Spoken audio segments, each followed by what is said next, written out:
All right, folks, back in the Jar the Bossman show, joined by the coach of Elizabeth City State Vikings, Shawn Walker. Coach Walker, what's good, man? Just another day's journey. Glad to be here. Glad to be seen. It's a difficult time in the world right now, so I'm just happy to be kicking and be alive and be on this side of the turf. I hear that, Coach. Let me ask you this, man. When everything went down in March with COVID, Coach, how did you guys handle that for as a staff and your players having to go from being on campus to online and getting guys back home, make sure their grades stayed up high when they was back at home? So talk to us about that process of kind of keeping the guys steady and stable while this pandemic raised through the country in March here and still going now. Well, it was a very unique time. I tell you, when I first heard about COVID-19, coronavirus, I almost took it as a joke, did just thinking corona.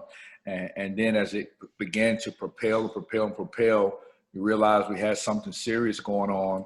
And then all of a sudden, it's send everybody home and go to school virtually. And it just really took a toll on, luckily our season was over.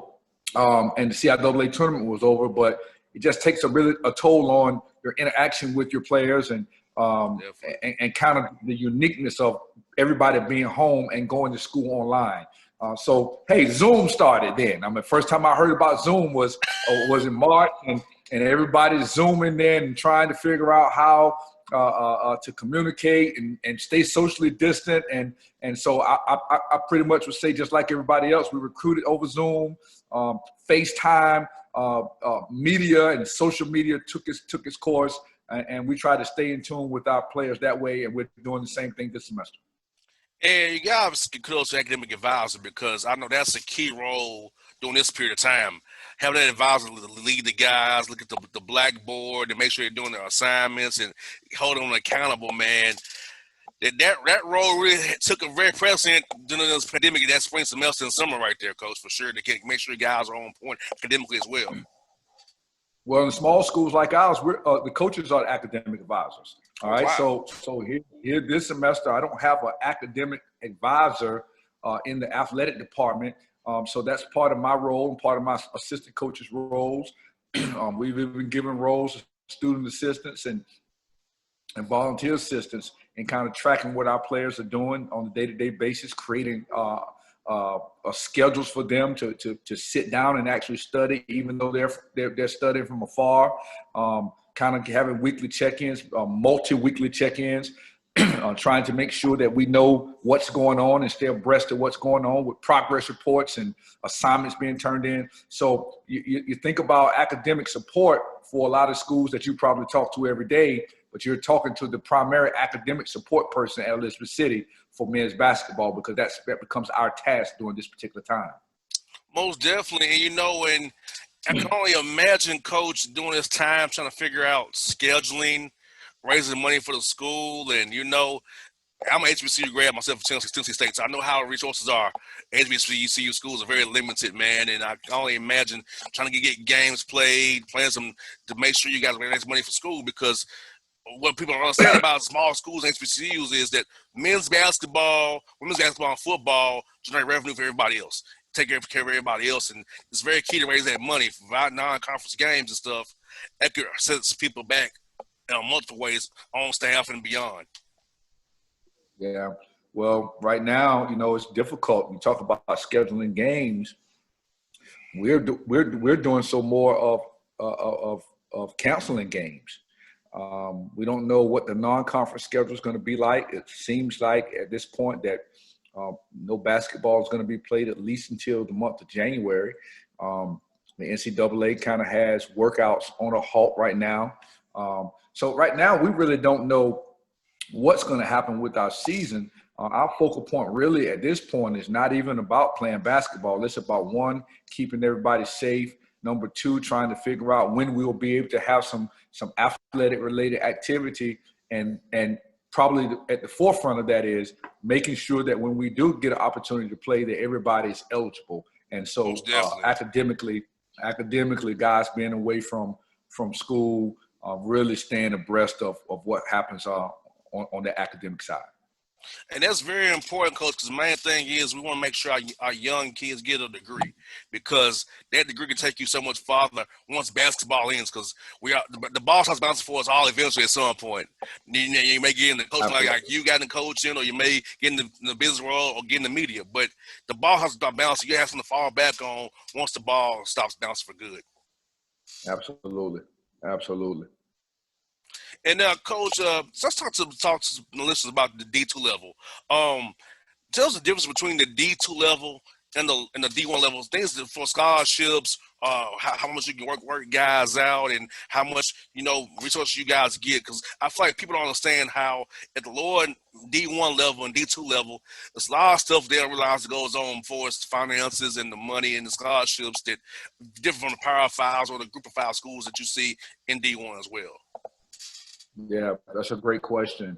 Well, for Division I, I've had an opportunity to coach at almost all levels: NAIA, Division II, women, men, Division I. So the striking difference for Division I, there's a few. In Division I, there's 13 full scholarships. All right. Each Division I university has the maximum allotment of 13 scholarships. Not meaning that all schools have those. All right. In Division II, you have 10 full scholarship equivalency, all right? And so that equivalency is a major term, because equivalency means you can offer up to the dollar amount of 10 full scholarships, all right? Okay. In Division I, there's 13 scholarships. So in Division II, I can break my scholarships up and give a guy $3,000 or $4,000 or $10,000 and make 15 guys, put 15 guys in a bubble of 10. All right. And in Division I, there's no such thing as a partial scholarship. So that's one striking difference. I would say number two, obviously budgetary wise, in Division II, we're staying a little closer to the vest. We're not traveling quite as much. Most of our trips are going to be on the bus. We don't have the money games. We won't play the ACC schools for big money unless it's unless those games are exhibition games. And then, of course, in Division I, at the smaller scale for HBCUs, a lot of times they're playing a lot of games in the money early in the year that are worth $80, $90, $100,000 for a pop. And, for the most part, basketball is basketball. There's a little bit difference in the rules and the regulations, but for the most part, there's a balance in practice times and the amount of practice that you can have by the week. The NCAA has now kind of balanced us to where after the fourth day of class, you can work 8 hours a week, just like Division I. We don't really practice during the summertime like Division I's do. They can go to summer school and have full practices and workouts in the summer. We don't do that. So the Division II process is more what people would say is student related. It's organized and run by the SAC committee, which is the Student Athletic Advisory Committee. Okay. And they vote on what the students want. And once those students decide that's what they want, they couple with the NCAA, and we kind of roll that way. So on a smaller scale, it's big time basketball at Division II, or big time athletics, I should say, at Division II. Most definitely. And, I must tell you, Coach Walker, I feel like you should still be at Grambling, but we're not going to go down that path. But I know that was you got your opportunity there in year 3. You had those guys going. I hate that you didn't get to stay there, but, hey, you're back at home in Elizabeth City. You was there all the coach women and the men. So after that Grambling situation happened, how good was it to come back to somewhere you know it was home, that you knew that you had a roots there and you knew how it all worked, man. And now you're back going to your 3rd year since you returned now. Yeah, that's a great question, man. Grambling was good to me while I was there. My time obviously came to an end before I thought it would, but I'm still appreciative for that opportunity. And having a chance to come back to Elizabeth City, I'll say first, being out of college basketball for a year, it was great to just have an opportunity to be a head coach again, period. There's a lot of guys that don't get a chance to once we lose our jobs, there's a lot of guys don't get a chance to do it again. And so coming back to Elizabeth City obviously let me know that the time that I was here prior to my leaving, that I was well thought of. Was able to come back to my alma mater again, be closer to home, to my parents. So it was an awesome opportunity, and I'm trying to make the best out of it, and hopefully make the alumni here at Elizabeth City State proud once again. I think they are proud to have you, man, because having one of your own as the lead of the program has to make the alumni feel good, the boosters feel good, because because you actually care and bleed the Viking blue, so you know what it's all about. So having that back in the saddle has to make everybody happy. I know, make you feel like you're at home once again, and I just like you never left at all. Absolutely. I appreciate that. Most definitely. Now, Coach, also, man, I want to talk to you about our mutual friend of ours, Coach Randy Peel. He talks so highly of you, man. I know he recruited you to Campbell. So tell us a story about how you met Coach Peel and what he's meant to you in your career, man, all these years. Well, it's crazy, man. Coach Peel was the first guy that I spoke to in 1989, 1990, whatever time it was. I remember him calling me. I think it was on a Thursday night. My high school coach told me that he was going to be calling at 9 o'clock. And, man, at 9 o'clock, that was during a time we didn't have cell phones then, right? It was house phones, and it was still busy signals, and you didn't have call waiting and all that good stuff, right? Yeah. And I remember him picking the phone up, and he said, "Shawn, this is Coach Peel from Campbell University, and you see, I'm not late. It's right at 9 o'clock. I like to be efficient like that." And that stuck out in my mind as I've gone through the coaching profession, and even just remembering him from beginning, because what they say is in literature we have to look at the scenery, and the scenery is a dictation of what the end of the story is going to be like. Most and definitely. So when I take a look at my first encounter with him, and him saying it's 9 o'clock and I'm not late, you see, I'm right on time. To me, looking at him today and noting that we had an interview last week and he was 30 minutes early, and making sure that he had everything together, and how meticulous he is as a coach. The ending of that story at this point, which is not the ending because our relationships is ever flowing, but it shows me what a tireless worker he is, what a diligent worker he is, what an organized type of man he is, what a family man he is, how much he loves to be in the gym, how much he loves basketball, how much he loves people. All right. And so our connection today is about the connection that I have with Coach Peel, and he thought it not robbery to introduce us, because he spoke just as highly of you as obviously he spoke to you about me. And that's what networking is about. That's what connectivity is about. And that's what makes me think about Coach Peel, man, when I just kind of think about our interactions. I've always thought very highly of him, and obviously that thought pattern grows on a day-to-day basis as we get older. What's great about it is, I'm a media guy. Now, I never played for him, but he's like he treats one of his players. Like, I can call him anytime, text him anytime, meet up with him anytime. We just had a relationship, and I'm not even a player for him. So I just know how he was as a recruiter of guys, and being a coach of guys. I watched it at Tennessee State with how he with young men. So he said the passion for the game of basketball, passion for people, and how he just. Nobody's a stranger to Coach Peel. Everybody knows him, and he's real with you, shoot you straight with you always, and he definitely has love for everybody, and we definitely can't help you out like he did, brought us together as well today, which is a great thing. He just knows everybody in the business. So he's also such a great man. He inspired me. Now, I'm a radio guy. He inspires me, so I know he inspired you as a coach and in the profession as well. Absolutely. And now, Coach Walker, man, I know with the pandemic, man, being able to talk to your young men about, the pandemic, and also the killings of George Floyd, Ahmaud Arbery in Georgia, Breonna Taylor. How have you been able to use this time to teach your young men about the adversity they're going to face as young black men going forward in life? Because check off this jersey, you're just a black guy. Like, I tell my Hawks gear, I'm a black man. Take off your polo shirt of Elizabeth City, you're just Shawn, a black guy. So how have you used this time to teach your young men about what they have to face going forward once they get out of basketball and, man, get in this real world here, and also carry themselves a certain way so they would not end up a story or a hashtag? Yeah, that's a great question, man. Number one, let me say to you that I'm dad even first before coach. And so my son is 6'6", and is an athlete, and has his own car, and kind of moves around and is a great kid, is a smart kid. But at the end of the day, he is also, you know, a young black man growing up in this tyrant, so to speak. So initially, man, as George Floyd happened, and as we kind of paid close attention to the details that we all know about, unfortunately, I didn't speak to my team about it initially. I gave them a chance to kind of process, to kind of listen, to kind of hear, to kind of get engulfed into all the things that were going on.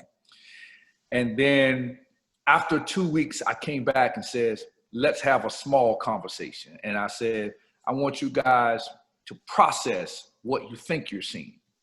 And I want you guys to take a great look at what your eyes are telling you you're seeing. And now let's come back next week and have a discussion. So now that's 3 weeks. Mm-hmm. Because a lot of times what we have to do is we have to share with our young people and almost thrust them into a situation where they actually have to think. All right. It's like when you see it and other people are talking about it, it doesn't mean you're really processing it. It's like it kind of running by you. But this is something that you have to make them really consider what you are seeing and hearing. Most definitely. And then be able to internalize and verbalize what it means to you, because you are very close of an encounter, just like a George Floyd, to getting the life sucked out of you in broad daylight. You know what I mean? Like, and one of the things I say to my guys, it's like, and I say to my son, I'm like, you know, you got to realize, even back in the days that we knew about the Klan and this lynching and all this history that we know of, all those things, bad things that happened to black people then happen at night, right? Mm-hmm. They hung men at night. They burned crosses in their backyard at night, all right? Definitely. And this happened in broad daylight with a camera. Okay, so this tells us where we are in this society, and we have to be able to do everything that we can to not put ourselves in a predicament. But when those things happen to us, even though we haven't done anything wrong, and when you don't do anything wrong, you want to be able to live to tell your story. And so, you know, I've said to my son, listen, take your driver's license, put them out on the dashboard, put it out where you can grab it without having to go into, take your registration, grab it, so you don't have to go into the glove compartment, all right? Turn the lights on, roll the windows down, put your hands on the steering wheel. You do everything that you can, so when they flash that light in the car, all of your documentation is there. Everything that you need to do is there. And if, in fact, they take you to jail, I can get you out, but I can't wake you up when you go to sleep for the last time. And so, you know, live to tell about the story. Just be ready to go, be able to go home, and we have those conversations with our young men, because the world's not fair. I mean, hey, we just talked about what I thought happened to me at Grambling, and that's nothing. But at 45 years old, I got a real alive understanding that we don't get everything in life we think we deserve. All right, definitely. And that's not a black or white issue. That's just an issue. And so we need to have a great understanding of exactly where we are, what's going on, and then try to maneuver yourself and pray every day that you don't get yourself in one of those situations. And Coach, you know, since that happened for me personally, I've been using my show, man, to discuss this issue with our listeners. And I was bound with Coach. I've lost 4 sponsors since I've been discussing these issues, which showed me about those sponsors and where they stand. Uh-huh. Because if you're going to leave me for talking about social issues as a black man, you never had my back. I was on spitting your narrative about the Hawks, the Braves, the Falcons. You're all good. But when I was talking about my people, what we endure, you want to leave me. So I feel like here in Atlanta, the civil rights hub of the South, really, in Alabama too. We got John Lewis that's passed away, CCT Vivian, Reverend Lowry, and Ambassador Andrew Young, all historical figures from Atlanta, Martin Luther King, who were part of the movement. So I felt like I had to use the platform I have for good. I'm 33 years old, man. I know what time of day it is. Now, you know this. Probably you and I are the first ones in our family to be born free with all our rights, from the fair house, that voting rights, that's rights. Like, my mom and dad were born in the 60s and 50s. They wasn't born full rights, but we were. So I, knowing that, I'm gonna speak the truth for them and use what the Lord gave me to help others and educate others, whoever will listen. If you change one, you can change more hearts at the same time. So I'm trying to reach this one, and they'll tell somebody else. Hopefully, it'll compound that way, and we can all get to a point where it's equal for all, not just on paper. Absolutely, absolutely. And yes, coach, and also, man, I talked about this, man. Coaching in the SWAC, man. TSU's an OVC, so we didn't get to do the full Black Conference experience. So how was it traveling the SWAC, man, coaching at that conference, man, all the energy of all those 10 schools in that conference, man, and also seeing outside the Blake. We know how it is in Charlotte every year. So let's talk about coaching in a fully HBCU conference, how that experience is for players and as a coach and the fans. Yeah, that's a unique question. That's a great question, man. In the SWAC, the SWAC is a football conference. So, and obviously, I had a great opportunity to work at Grambling, and so Grambling is Grambling almost ought to be named Eddie Robinson University, right? It should be because Eddie Robinson walks that campus every day. All right, Roger Fobbs is a great coach, but he's taking over the throne from Eddie Robinson standpoint, and Doug Williams and all those guys. There'll always be a football coach, I imagine, that is an Eddie Robinson guy. And I don't know how the University of Alabama in Tuscaloosa could be any more dynamic of a football place than Grambling is at Grambling. I mean, on Wednesdays and Thursdays and Fridays before Saturday games, the RVs are out there. They're tailgating on Tuesdays and Wednesdays and Thursdays. Wow. All right. So football-wise, now when I started their basketball, there probably wasn't 150 people in the gym. And that was to be included referees, both of the teams, and the scores table. All right. And it just wasn't a basketball place. And obviously, we started to win a little more, be a little bit more competitive, and we saw the students come to the games, and the people from the outside began to come to the games. Traveling throughout this course of the SWAC, it's kind of like that. The SWAC's not totally committed to a following of basketball. All right. There are some good crowds. Texas Southern has been a perennial power there. Games are not necessarily well attended. But Houston also has a bunch of schools that play basketball and that are well attended. But SWAC's a football conference. The CIAA on the flip side of that would be the reciprocal of what I just said, right? Mm-hmm. So in football in the CIAA, it's not going to be as well attended if you take out of consideration homecomings, all right? But basketball games at Elizabeth City, I'm going to play in front of 2,500, 3,000 people a night. All right, I'm going to do it. All our students are coming to every game because we're the only game in town. All right, and our games are going to be night to night to night. Well, very, very well attended. And then of course, you're taking all that energy to Charlotte in the past, and it would go to Baltimore this year. And then you have the CIAA tournament, which is a universal Black event. African-American event. Oh, definitely. So back in the days when I played, the CIAA tournament ticket was a premium. We were the second largest basketball tournament in the country by virtue of attendance. And the only tournament larger than the CIAA tournament was the ACC. And so we basically outsold tickets to all the big Division I conferences, the Big East, the SEC. They didn't have a tournament that was comparable to ours. Now we've kind of gotten to a point where all the people are on the outside of the tournament and they party all day, and the city is still booming with excitement, but some of those people are not making it in the building, and there's still a pretty decent crowd. From the two conferences, both of them are a little bit different, but the excitement there and the culture there is certainly exciting on both sides, and I've been really fortunate to be able to work in both of those leagues.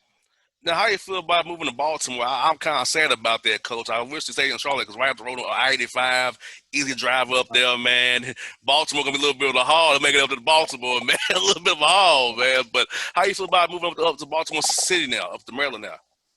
Well, from a coaching standpoint, we always get to a point that we just want to show up somewhere and try to have a chance to win.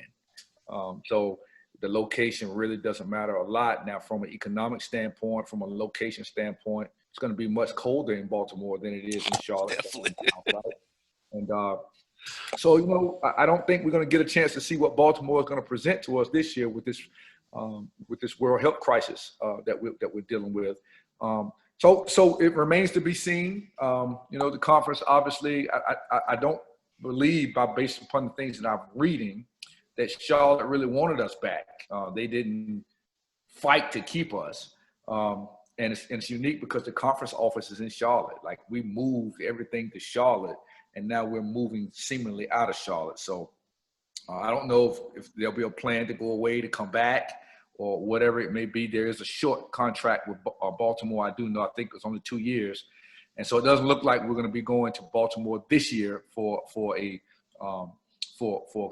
tournament. So we'll see how it goes, man. We just hope it goes well and hope Elizabeth City has a chance to win it in Baltimore before it leaves. Now, how often do you guys play Morehouse and Clark? Now, I know they're in the SIAC. So how often do you play those teams down here down the street from me in the AUC? Yeah, I've been, during my coaching career here at Elizabeth City, I have been and played both of those schools. We've gone to tournaments at Morehouse and spent some time there. But we don't get a chance to play them often. The NCAA kind of has Division II set up in regions. So the SIAC is outside of our region for whatever the case may be. And it's just a long trip. So as I talked about long bus rides, we're 8 hours away. It's a long trip to go. We definitely wouldn't go and play one game. We'd have to go and play 2 games, but we don't get a chance to play. But hey, my good friends from Clark Atlanta, Myra Blow, who's the associate AD there, is an ECSU grad. Lynn Dawson, who's the AD at Clark, was here at Elizabeth City State for just a little while I was here just before I went to Grambling. And of course, Brewer over at Morehouse is a good friend of mine too. So we love to collaborate with them and get a chance to go to the big city down there where you are. That's what I got for you, Coach, is what's your fondest memories of coming to Atlanta to either recruit or come watch ball, man? Just talk to us about your experience in the city of Atlanta and how often you come down here, how you love the city, man, because the city definitely loves you for sure. I'd love to have you down here some more. Tell us about how you feel about the ATL and the 404, man. Yeah, well, Final Four was in Atlanta. I forget the year. It was 2013 or 12 or 13. That was one of the best Final Fours that I can remember. I thought New Orleans was great, and I thought Atlanta was great. Obviously, it's a lot to do in Atlanta. And so I don't get down there often. I've spent some time there when my son was playing AAU, coming down there to Sewanee, to the Sewanee, which is Sewanee Sports Club, which is out there in Dunwoody or wherever it is. Dunwoody. Right, and then so I've spent some time there. I used to always, before I started wearing custom suits, I used to love to go over to Chattahoochee Valley Road to go to the K&G over there, which is the master of the K&G. Yes, indeed. The right way it is. I don't ever go to Atlanta without stopping through there and going over to Friedman's Shoes, which is across the street, and then D&K suits. Now, of course, I shouldn't be saying that because I don't know if they advertise, and they should spend some money because we're giving them free advertising. They should. But so I like going to Atlanta, and obviously the food there is really good. When Gladys Knight Chicken and Waffles was there, that was always a stop that I would make. And there's another spot that I like. Man, it's so good. Man, I can't think of it right now, but I always make my way down. It's in Midtown. It's a really good soul food restaurant. So I love the food there. I love Atlanta. A lot of things to do there. So Atlanta's always a lot of fun. Coach Walker, man, I'm glad for your time today, man. This was fun, man. We have to do this again real soon, and I'll definitely be cheering for your team and keep an eye on you. We definitely do this again, have you on the show again. We'll stay in contact. If you get down the way, man, let me know, man. I'll definitely make time to meet up with you, Coach. Absolutely, man. And what we're going to do is I'm going to flip this. Like I said, we're going to do the reciprocal, and I'm going to contact you once we're done. I'm going to have you to come on my Coach Talk so you can talk about your experiences there in Atlanta with the Hawks and your experiences with the Falcons and Tennessee State and all that good stuff, and you'll be able to give me give my coaches and guys a lot of insight. So I want to return the favor, and maybe next week we can get you to come on Shawn Walker's Facebook Live Coach Talk. I can do that. Hey, consider it done. I'll be there, Coach. I'll be there. All right. We got it, baby. We got it. Appreciate it. Hey, folks, it's Shawn Walker here on the Bossman Show. Great job, Coach.